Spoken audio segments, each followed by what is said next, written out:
All right, Sammy, go on and introduce us what we're doing today and why you need coaching. Welcome to another episode of Schultes Strong. I'm Sam Schultes. And I'm Forrest Schultes. And today we're going to introduce you to one of my favorite workouts, and I'm going to coach Forrest through it. He's going to give me his best kind of impression of these exercises, and then I'll dial in the nuances. And dialing the nuances is an important thing, right? So ideally, we'd like to do that through time. However, if you're working with a coach, that coach can teach you correct form from the beginning. And one of the things that I feel benefits anyone is coaching. Whatever you're trying to learn, find a coach. And I'm here to tell you today that everything that I do that's new, I always get a coach. And so one of the reasons that we decided to start this channel is there's a lot of fabulous people demonstrating a lot of fabulous exercises out there, but very little coaching. So we're going to take you through this wonderful workout, and I'm going to coach you through this wonderful workout. So today's workout is alternate hand snatches and Hindu push-ups. And Forrest, go ahead and take it away, alternate hand kettlebell snatches. All right, this is a 35-pound weight. We're going to pretend it's 100 pounds, though.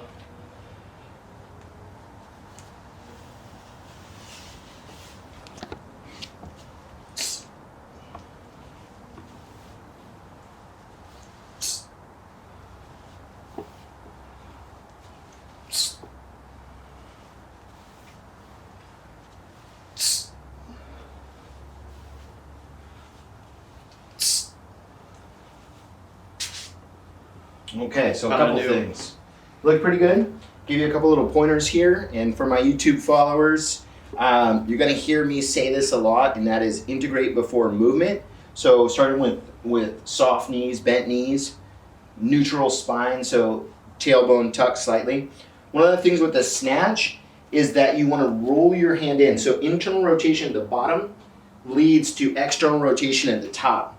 Also, to get underneath the weight. So as the weight comes back, when you come up, you get underneath it. So a little knee bend and then lock it out. Also, where the weight is lying, notice where it is. It's over the crown of my head. Also, if I turn my body to the side, it's over my hip, right? So a big mistake that people make, and Forrest did a good job doing this, is the weight gets too far forward and then they get off balance. You want to take the weight back over the hips and over the crown of the head, and then you did a good job with tempo. Thank you. One of the other things, though, that you saw, he was cheating with his right hand. So when he was working with his left, he was pushing off his right leg with his right hand. Better idea, and this is for, down the road, and he's going to adapt these moves, is that the hand swings back.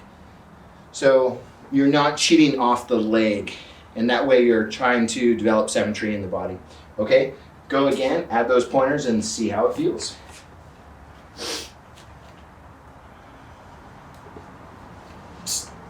Good. Remember that internal rotation at the bottom. Good. Soft knees at the top, get under the weight. Good, bend the knees at the top, get under the weight. There.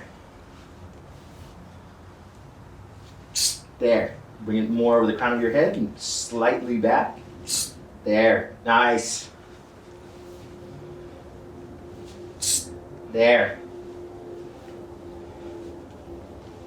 Nice. And rest. Okay, you might have noticed that Forrest is wearing this lovely turquoise weighted vest. Why is that? 35 pounds is a light weight, lighter than what he's normally doing, but he wants to practice form and get a workout, hence the weighted vest. So the next exercise we're going to demonstrate, or Forrest is going to demonstrate today, is the Hindu push-up, otherwise known as the dond. And go for it. All right. I don't do these a lot, Sam, so you're going to have to walk me through it.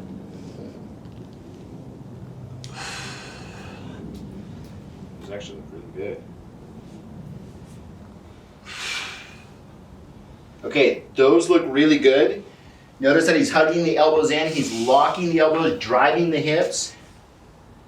One of the things to think about here too is from the hip crease moving up and back. Okay, and now at the back, go ahead and lock your knees. Good, and squeeze down your heels, slight internal rotation of the feet. So you want a slight internal rotation of the feet as you push your heels down the back. Good. Now, pull your shoulder blades back here and lift your chest. Awesome.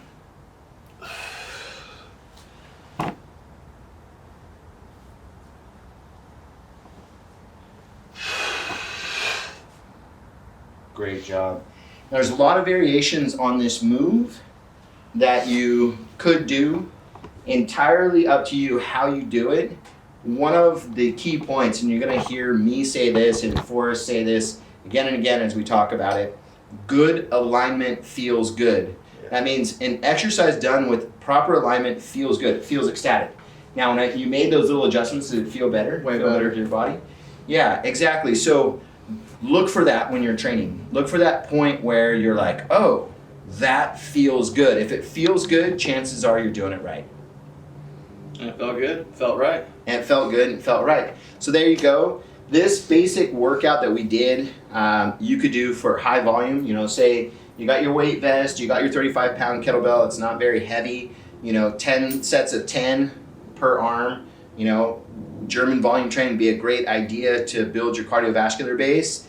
If you're focusing on form and, you know, you want to keep your reps and your volume a little bit lower and just really dial in that form, hold the static positions here. So you'd hold lockout in the snatch.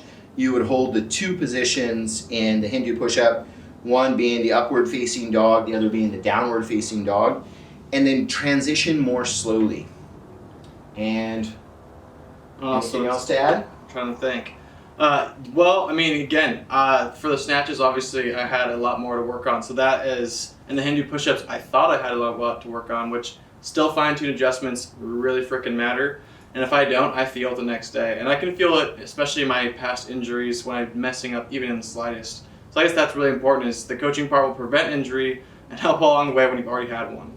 And listen to your body, you know, especially Forrest brought up a good point. If you have pre-existing injuries and you're trying to work out with those injuries, good alignment still feels good. And the opposite is also true. Bad alignment feels bad. So those injuries will talk to you if you're misaligned. Those injuries will be less pronounced if your alignment is spot on. There's a lot of talk these days about core strength and conditioning. We're going to talk about 2 things: core control, which is neuromuscular efficiency, and core strength and conditioning. And you need to apply both. So if you noticed, everything that he did today, both exercises were led with the hips. So he led his snatch with the hips. He led his Hindu push-ups with the hips. And really important that you learn how to move from the center of your body out. Alrighty, do you have anything to add to that? No, I'm just gonna say it's on the hips, baby. It's on the hips. It's all in the hips. Yeah, gotta work it. Shoulder Gotta strong. work it all day long. All day long. Remember to hit the like and subscribe button. If you're new to the channel, come see us often and frequently. Leave comments down below, anything that you want to see in the future, ideas that you have, variations that you may have on these exercises. Again, we want to learn from you, and we want to grow this conversation that we're having, with our friends, families, followers, everyone that follows us. Look for merch in the future, and if you want to hire us as coaches, we're both available. There'll be a link down below. Schultz is Strong, signing out.